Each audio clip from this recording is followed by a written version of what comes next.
Beyond illusion, the path of self-discovery. In the stillness of the mind, where thoughts ceased their endless dance, a voice whispered, a voice that was not a voice.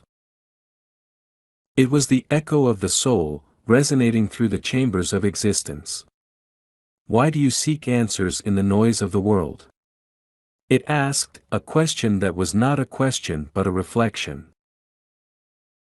There, in the mirror of the self, I stood, gazing not at my image but at the essence of my being. The teachings I had stumbled upon, the ancient texts of wisdom and the modern musings of minds unbounded by conventional thought, they spoke not of direction but of discovery. Do you see the path, or are you the path itself?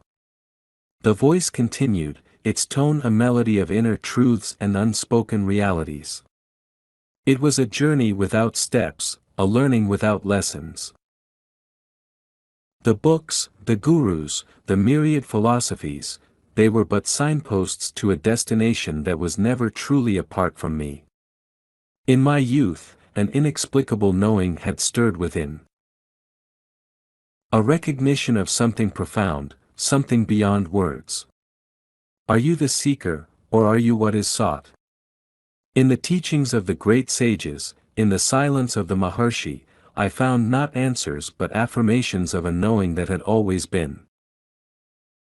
The wisdom was not in the learning but in the unlearning, the stripping away of the non-essential, revealing the essence of all that is. The teachings of Advaita Vedanta, the path of Jnana Marga, they were not doctrines to be followed but mirrors to behold. In their reflections, I saw not just myself but the oneness of all existence, the interconnection of all life. Is there a cause to your existence, or are you the cause itself? The philosophical musings on cause and effect, on the substratum of reality, they were but conceptual rafts to cross the river of misunderstanding. And yet, beyond these, there was a deeper realization, that in the realm of ultimate truth, there is no cause, no effect, only the eternal now, the ever-present I am. In this journey, I discovered that true knowledge, true jnana, was not a badge of superiority but a mantle of humility, kindness, and compassion. It was not about asserting one's self but about dissolving into the greater self, the all-encompassing essence of life. Listen not just with your ears, but with your heart. The voice whispered one final time, fading into the silence from which it came. And in that silence, I understood, the path was not to be found, for it was always there, within me, as me. There is a profound liberation in the realization that the search for reasons and causes is but a dance of shadows on the wall of existence. The incessant questioning, the endless whys of life's circumstances, these are the echoes of a mind caught in the illusion of causality. But in the heart of emptiness, in the core of the self, lies a different truth. I am that. The voice resonates within, a declaration of unity with all existence. It's not the individual self, the persona wearing the name tag of Ananda, but the omnipresent I am, the universal consciousness that speaks through each of us. In this realization, the lines between self and other blur, dissolve into the singular truth of ultimate oneness. And yet, the world asks its questions, seeking to understand the paradox of suffering in the realm of enlightened beings. The sage laughs not out of disrespect but from the understanding that suffering, like joy, is a wave on the ocean of existence. Who experiences this suffering? Is it the enlightened being, or is it the projection of our own perceptions? In the face of what the world calls afflictions, I see not disease but perfection. To the observer, it appears as Parkinson's, a label, a condition. But from the seat of true awareness, there is only the seamless perfection of being. The blue sky is not blue, the suffering is not suffering. These are but interpretations, the play of light and shadow upon the canvas of reality. There are no mistakes. I speak to those who perceive imperfection, to those who see a world fragmented by conditions and circumstances. This understanding is not a dismissal of what is observed but an invitation to view the universe through the lens of ultimate reality. Who is the observer? For whom do these conditions arise? Consider a room, a simple space filled with diverse perceptions. Each observer reflects their inner world, projecting their joys, fears, beliefs onto the four walls that surround them. The room becomes a mirror, not of itself, but of the one who looks upon it. So too is the world, a reflection of the mind, a manifestation of the individual consciousness. In this grand play of existence, facts are transient, fluid.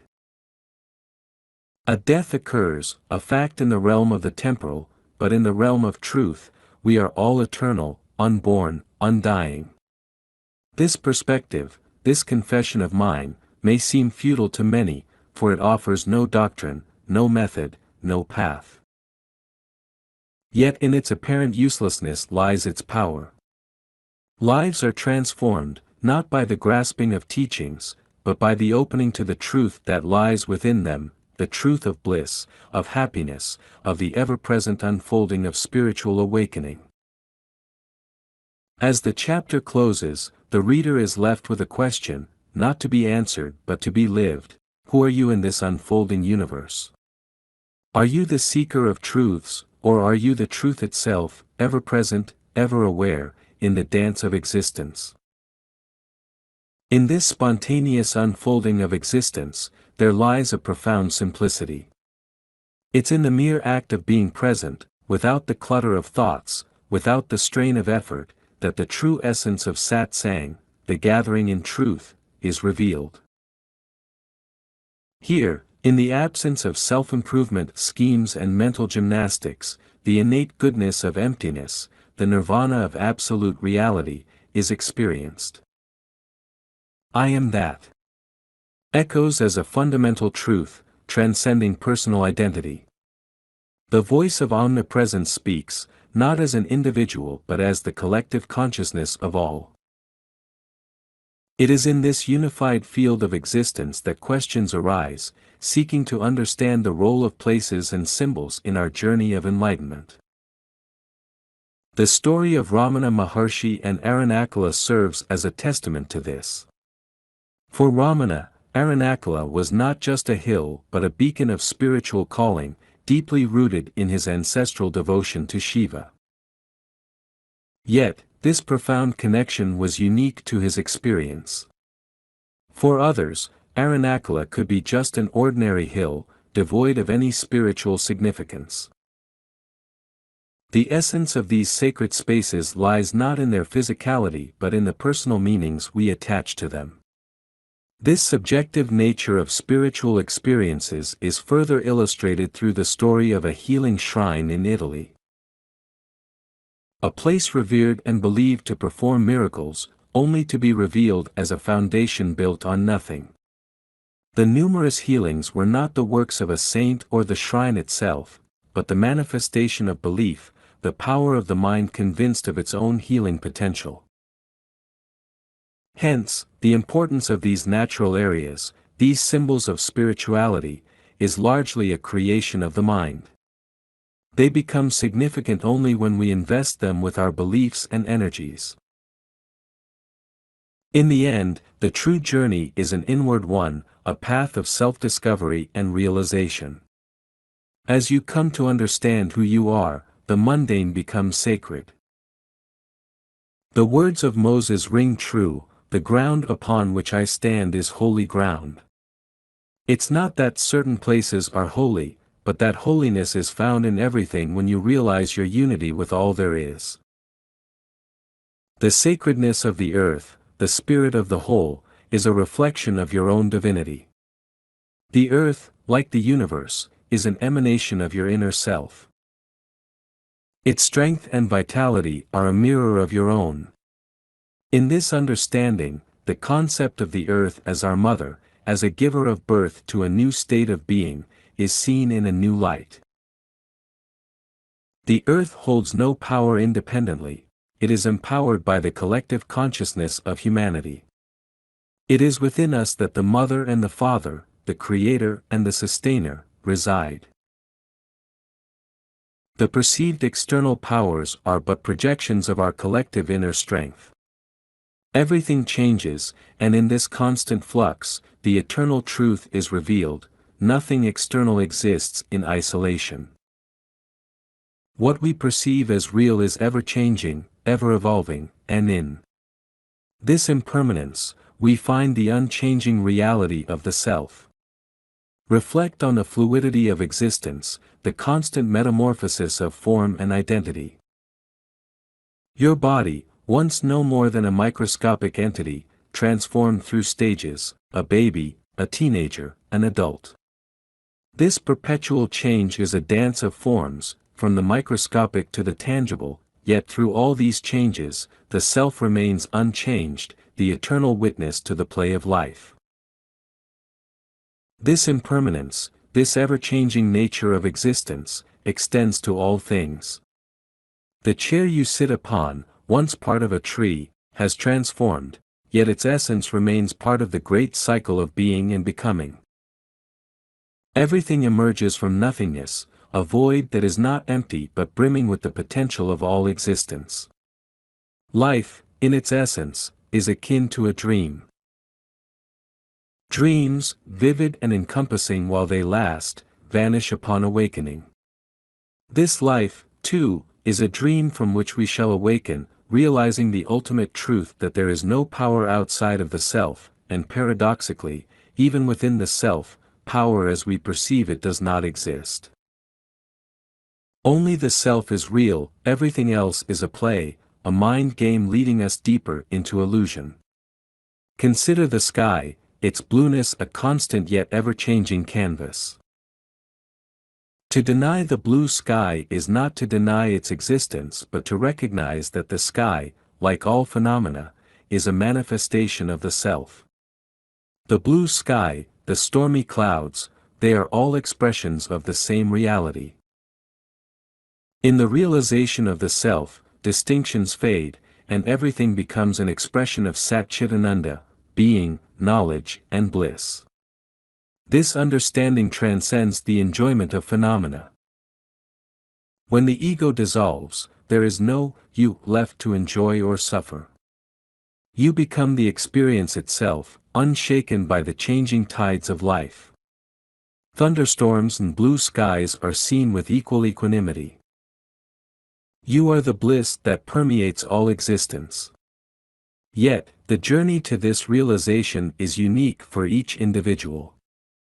Many seek comfort in teachings that offer tangible benefits, chanting mantras, improving finances, health, lifestyle. These practices have their place, providing transient solace and improvement. But the deeper quest, the search for something more, persists, urging you onward. The path to self-realization is marked by seeming contradictions. Discipline, a crucial tool on the journey, eventually reveals its own redundancy. Who requires discipline? The ego, a transient identity, not the eternal self. By inquiring into the nature of the seeker, one unravels the illusion, finding that in the realm of the self, all is already perfect, balanced, and complete. When discussing discipline, I refer not just to physical practices but to the cultivation of qualities that enrich the human spirit: kindness, compassion, love. These are the true forms of discipline that transcend mere rituals. Meditation and mantras, while beneficial, serve primarily to focus and quiet the mind. They are tools, not ends in themselves. In the journey of self-awareness, meditation holds value for those who find solace and clarity in its practice. Yet, the ultimate goal remains the same: to quiet the restless mind.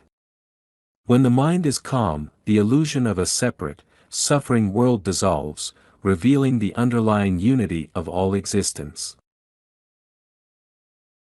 A simple inquiry, like questioning the origin of thoughts or feelings while driving, can be a powerful practice.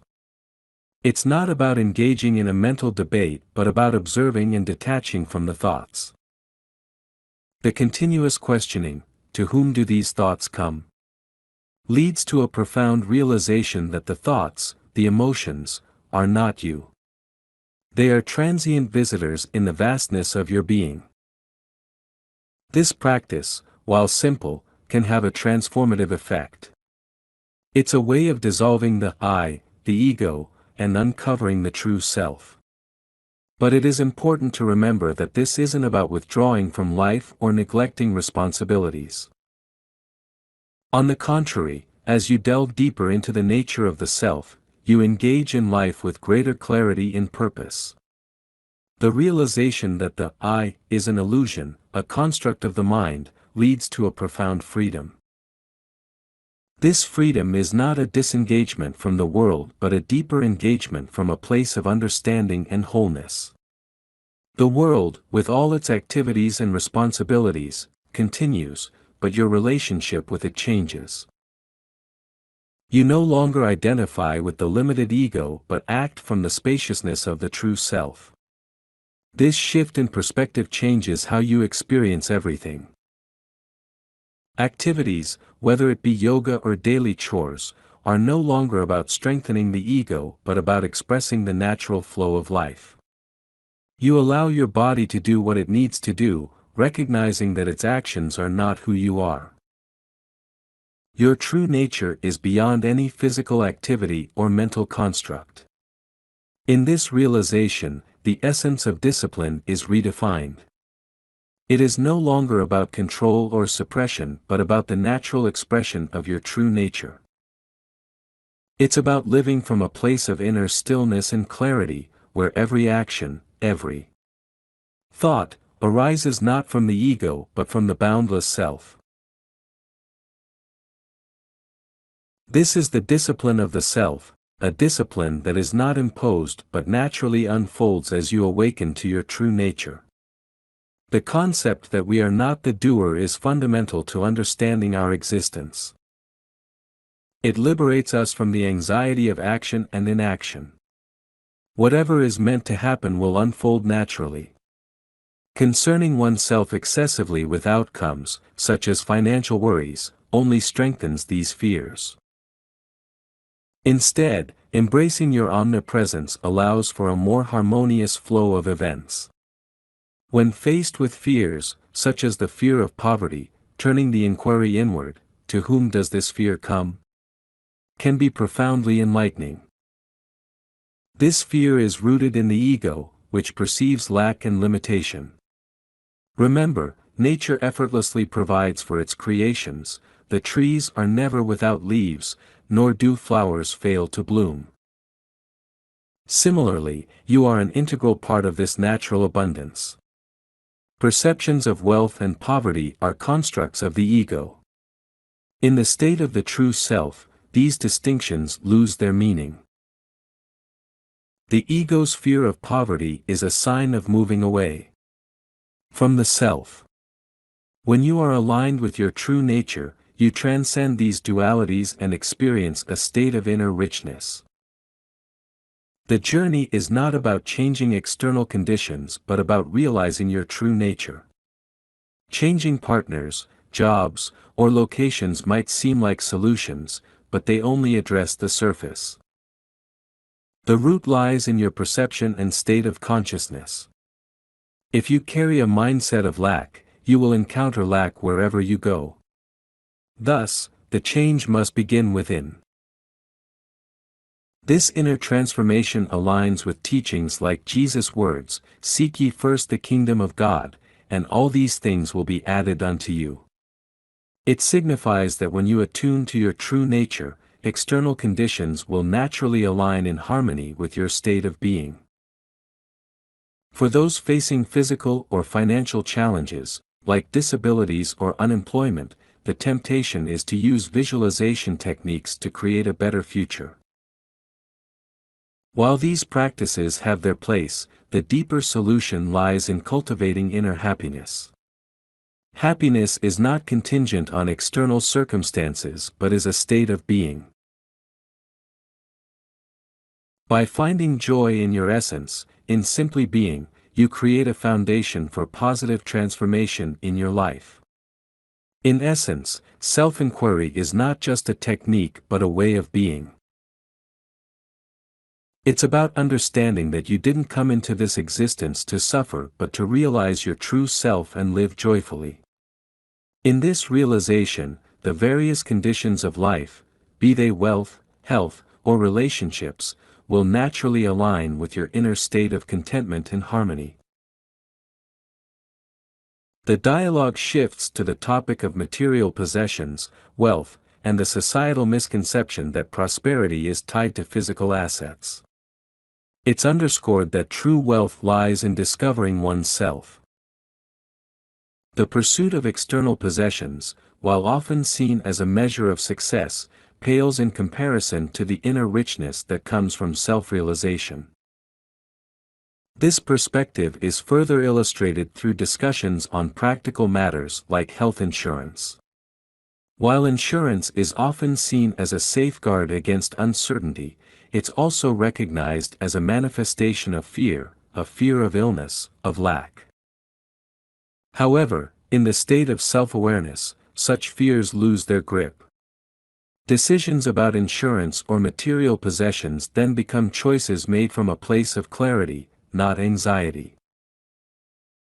The story of not locking the car in Hawaii serves as a powerful example of how one's consciousness shapes their reality. The person who experienced theft did so because of their ingrained beliefs and fears. This anecdote reinforces the idea that each individual's journey is unique, and what works for one may not work for another. It is a reminder that true security and peace come from within, not from external measures. In the realm of the self, there is no need for the conventional trappings of security and possession. Living in a state of trust and inner abundance, the need for external validation and protection diminishes. This is not to say one should be careless or imprudent, but rather to highlight that a shift in consciousness can significantly alter one's experience of life. The conversation then turns to the topic of gurus and spiritual teachers. In recognizing Ramana Maharshi as more than a guru, but as an embodiment of the self, the discussion transcends the traditional teacher-student relationship. It points to the understanding that true guidance is found not in external figures, but within one's own deeper reality. The guru is seen as a mirror reflecting the seeker's own essence, a reminder that all answers and wisdom reside within. The conversation delves deeper into the concept of seeing everyone and everything as an extension of oneself. In this view, paying homage to a guru like Ramana Maharshi is akin to honoring one's own self, for he is perceived not as a separate entity but as a manifestation of the universal self. This perspective transcends the traditional understanding of a guru as merely a teacher. Instead, the guru is recognized as a reflection of one's deepest essence. This realization prompts a shift in how we perceive relationships and interactions with others. When we project our expectations onto others, whether they are spiritual teachers, deities, or personal acquaintances, we are essentially crafting them in our own image, shaped by our desires, fears, and beliefs. This projection is a form of ego attachment that leads to disappointment and disillusionment when these expectations are unmet. The key to harmonious relationships, therefore, lies in seeing the other as an extension of oneself. This approach dissolves the barriers of ego and separation, fostering a sense of unity in understanding. When you recognize the other as yourself, their actions, regardless of their nature, are not seen as personal affronts but as expressions of the shared human experience. This perspective doesn't imply passivity or lack of discernment. It's about maintaining a state of non-attachment and awareness. For instance, if someone desires something of yours, like a car or a ring, the decision to give or not to give isn't influenced by attachment or fear but by a clear understanding of the situation and your inner state. The essence of this approach is the realization that while external possessions may come and go, what is truly yours, yourself, can never be taken away. The dialogue touches on how this understanding can be applied in all aspects of life.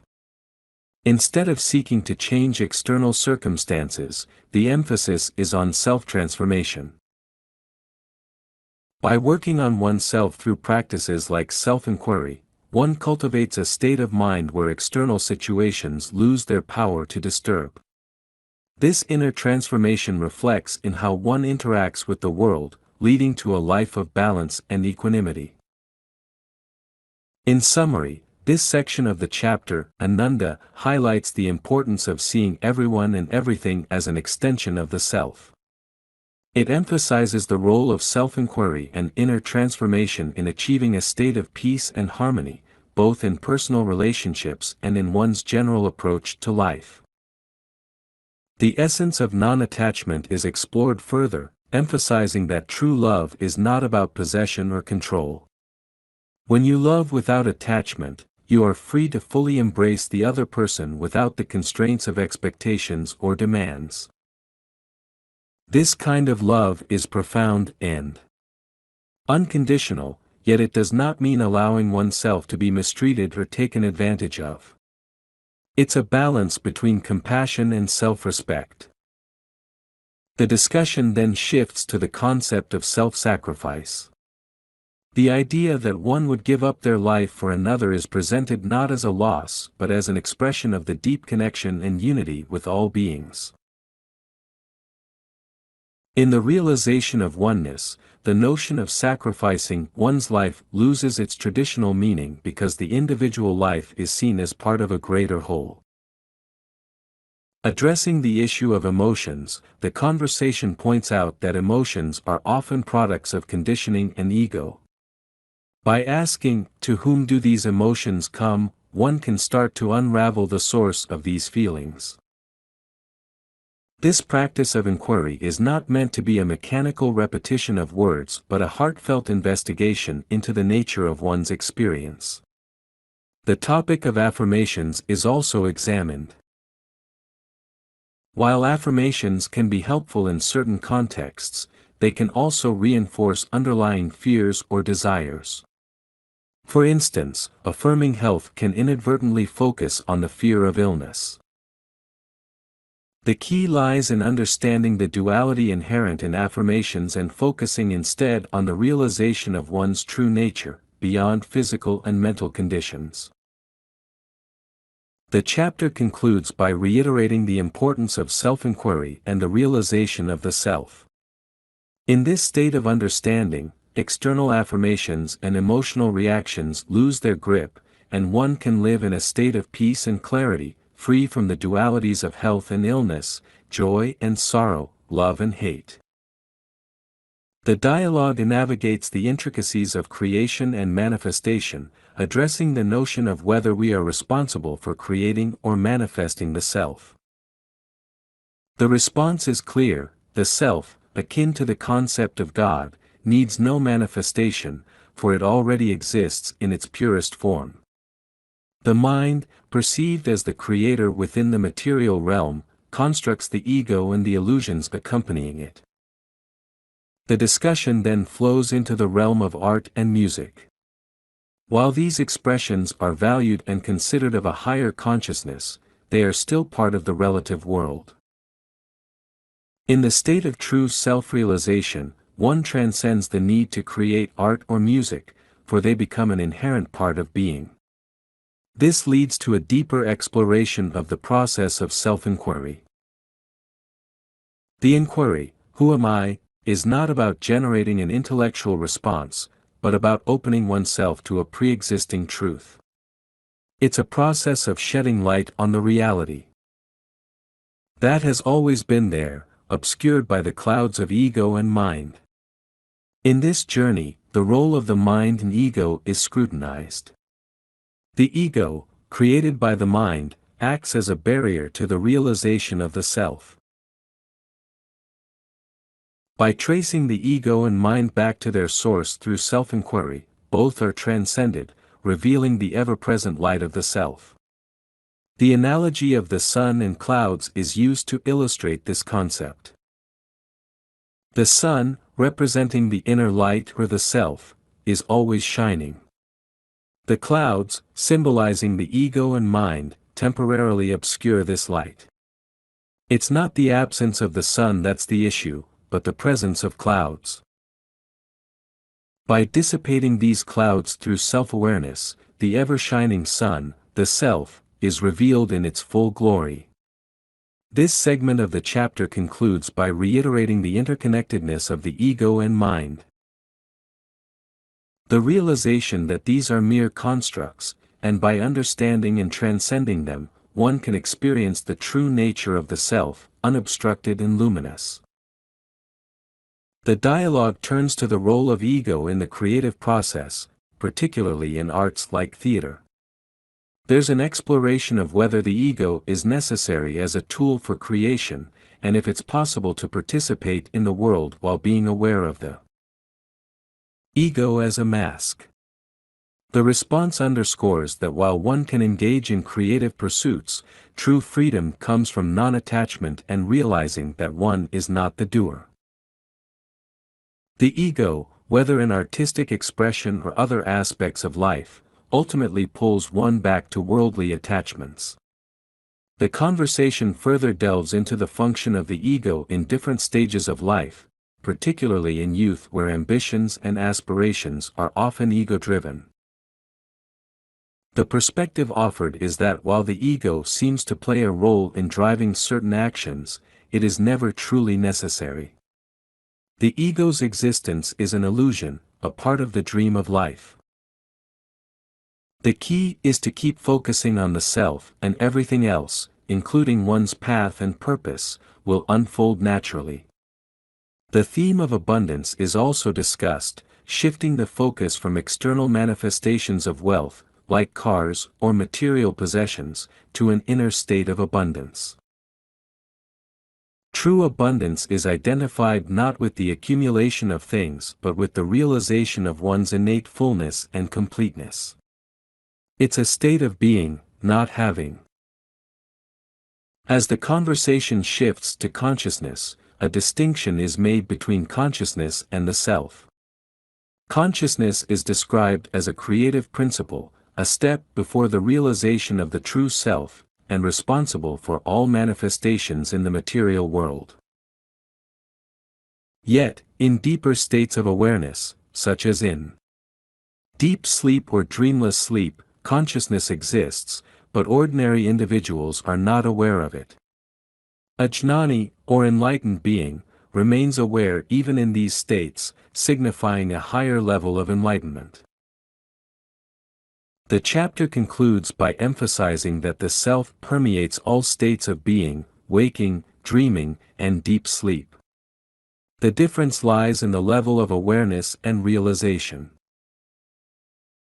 While the ordinary person loses consciousness in deep sleep, a jnani maintains awareness, underscoring the continuous presence and awareness of the self in all states.